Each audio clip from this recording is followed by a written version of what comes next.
ఒక ఆధ్యాత్మిక తేజస్సు విశ్వ ప్రేమ ఉన్న వ్యక్తుల వల్ల ఇది సాధ్యం.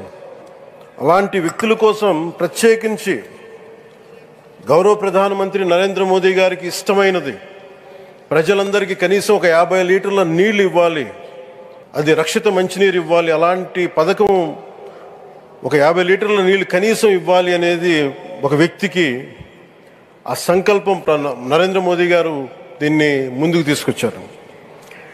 ఒక ప్రభుత్వ పరంగా దీన్ని ప్రధానమంత్రి గారు తీసుకొస్తే ఒక ఆధ్యాత్మిక గురువుగా ఏ ప్రభుత్వం ఆలోచించినప్పుడు ప్రభుత్వాలే దీని గురించి సగటు వ్యక్తికి నీరు ఎలా అందించాలనుకున్నప్పుడు దాన్ని ఆలోచించింది సత్యసాయిబాబా గారు ఆలోచించారు. అప్పుడు ముఖ్యమంత్రిగా చంద్రబాబు గారు ఉన్నప్పుడు వారికి ఒకటే చెప్పారండి, నేను ప్రజలకి దాహం తీర్చాలనుకుంటున్నాను.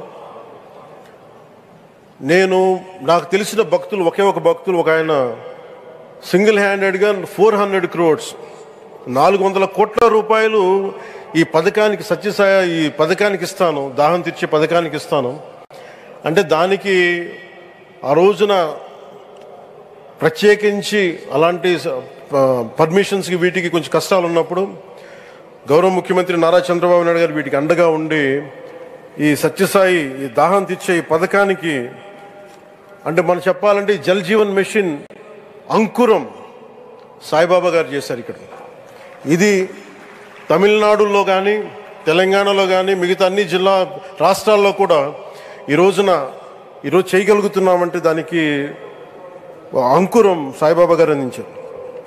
ఆయన సేవా తత్పరత ఆయనది. ఎవరెవరో ఎంతమంది ప్రభావితం చెందారో లెక్కలేదు. ఒకసారి సేవ చేసే వాళ్ళందరినీ చూస్తూ ఉంటే మా వదిన గారు చెప్పారు, ఒకసారి భోజనం తింటా ఉంటే ఎవరిని ఇంకొకసారి ఇది కొంచెం అన్నం పట్టరా అంటే మా అన్నయ్య గారు చెప్పారండి. వాళ్ళ అన్నకు ఆయన ఎవరో తెలుసు, ఆయన ఒక farmer IAS officer, senior IAS officer అని. ఆయనకి సెలవులో ఉన్న సమయంలో వచ్చి ఇక్కడ సేవ చేస్తారని. ప్రత్యేకించి ఒక వ్యక్తి ఒక మహానుభావుడు ఎంతమందిని ప్రభావితం చేయగలిగారంటే ఐఏఎస్లు కావచ్చు, మన ఈ రోజున సచిన్ టెండూల్కర్ గారు కావచ్చు, వేదిక పైన మహానుభావులు ఎందరో